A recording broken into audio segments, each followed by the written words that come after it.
Welcome back to Notre Dame Day 2021. I'm Vahid Sadrzadeh, and joining us now is one of college football's all-time greats. I am happy to present Thom Gatewood and welcome him to Notre Dame Day 2021. Thom, thanks so much for being here. Thank you, Vahid. Appreciate it, man. Well, it's good to see you. Baseball, we know, was your first love, not football, but how did you get involved with football in the first place? It was all about peer pressure. Guys in my neighborhood who I was going to junior high school with, elementary school with, playing in the backyard and any place where we had some turf to play any sports.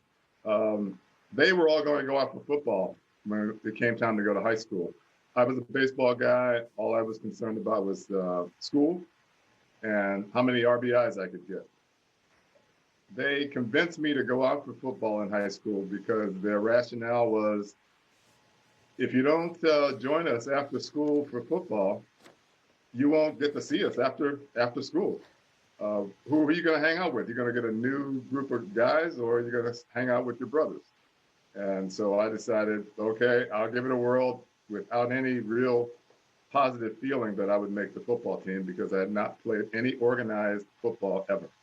Game plans, coaches, practice schedules, none of that existed for me in my life at that time.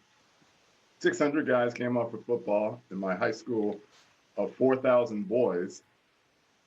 And I ran sprints, caught passes, did agility drills. Long story short, I make the team.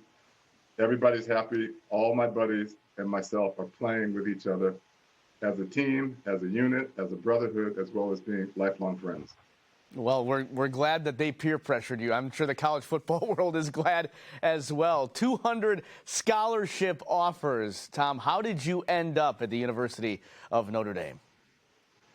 It was a sifting process, and one that I was doing in secret because my parents didn't even know I was playing organized football until my senior year when my dad, who's a contractor, was doing work for a guy in the suburbs, and he, at the end of the work, my dad was working out the invoice and getting paid, and the gentleman who was the customer said, "We've got something that we need to discuss. I've got a newspaper article in my study inside, and there's a kid named Thom Gatewood with the same name as yours who is on the All-State team. Is he related to you?"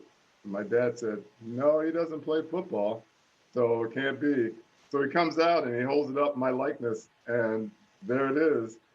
And so all the time I've been keeping this from my parents because my mom allowed me to play baseball, but she said, "That's it, no more extracurricular. We're concerned about school." And I was a straight A student, so I couldn't understand what the concern was, but I had to hide it. My teammates' moms would take turns washing my practice uniforms, my game uniforms.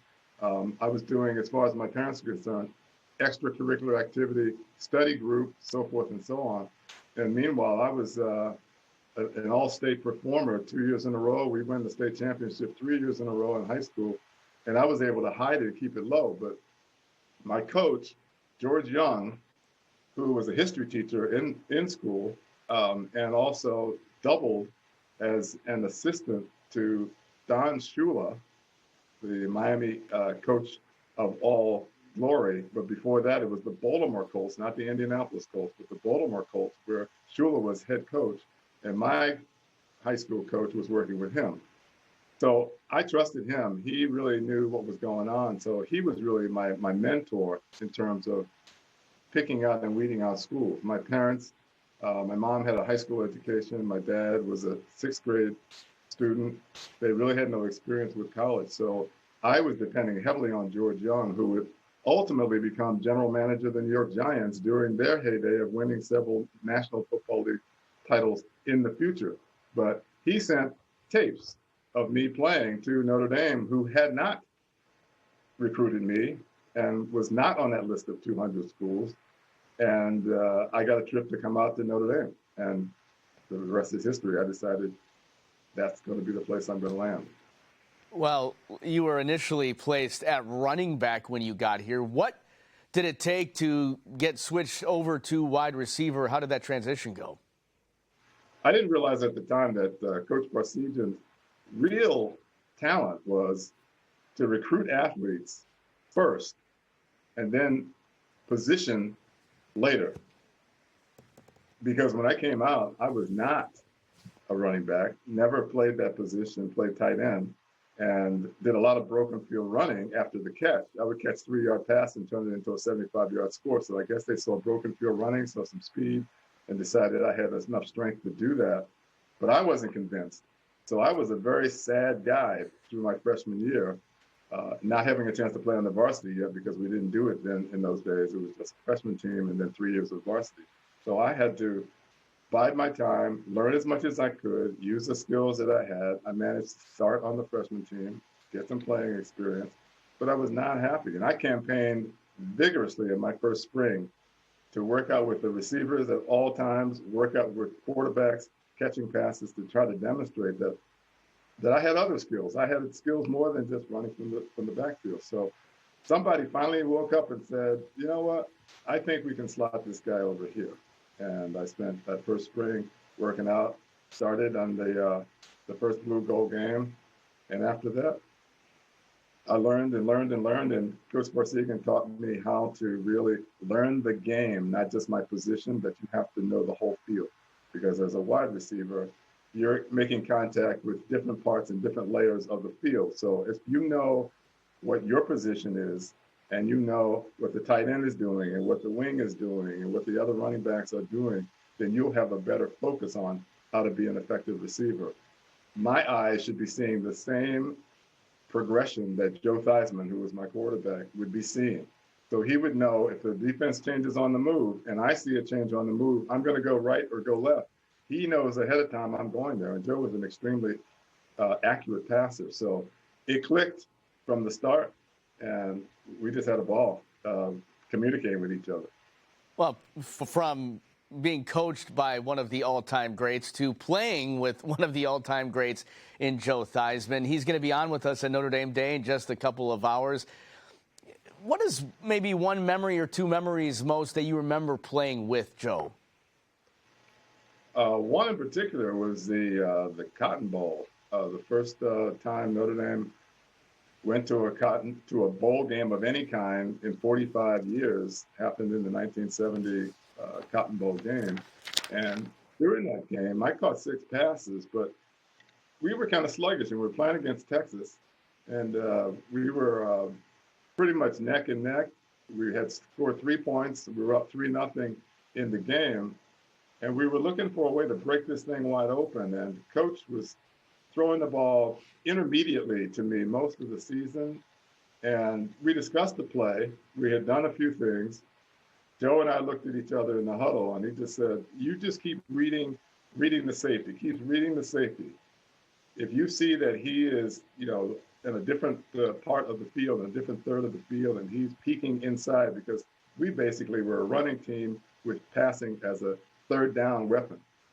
Here we are on second down, and I look out, and I've got a guy playing me man-to-man on the corner, and that safety man is peeking in and moving forward. So I just decided this must be what Joe was talking about. He tugged on his chin strap. That was our signal that that's a go route. So I started off on a easy, even keel kind of pace, and then I just went into another gear and took off. And that cornerback got stuck in the mud. There was sand put in the over the field that day to try to cover up the mud holes. He got trapped. I went by him, and he never caught up with me. I caught a pass that was at least 8 or 9 yards behind him. Joe led me nicely, kept me in stride. I went all the way into the end zone for the first touchdown of the game, and we're up 10-0 in the game. So I was really pumped. Oh, that's incredible. You were a leading receiver, consensus All-American during your time with the Irish. What was your reaction, Thom, to being inducted into the Hall of Fame? It was more an honor for my family than me when it happened, because it took a while before I got in. Theismann went in about 8 years before me, and most of the 1-2 punch receiving combos around the country that quarterback and that receiver, that favorite receiver, all those guys from my era who were contending football teams already had representation in the Hall of Fame. And I thought, I've been passed by, and I don't think it's ever going to happen. So when it did happen, and Archie Manning gave me a phone call and said, "Hey, I got some good news for you." And Archie Manning was a senior 1 year ahead of me. So he came out in the same era as Joe and a bunch of other guys, Jim Plunkett, all these great quarterbacks who all were in the Hall of Fame, and basically broke me the news that you're going in the class of 2015. I was elated, but I was excited for my wife, my family, everybody who would get a chance to finally say, "Yeah, you deserved it. We're happy you're in." Well, it is well-deserved, part of the Hall of Fame and one of the legends here in Notre Dame and college football. Thom Gatewood, thank you so much, and I know the program is much better for having you around for all these years, so thanks so much. Thank you, Vahid.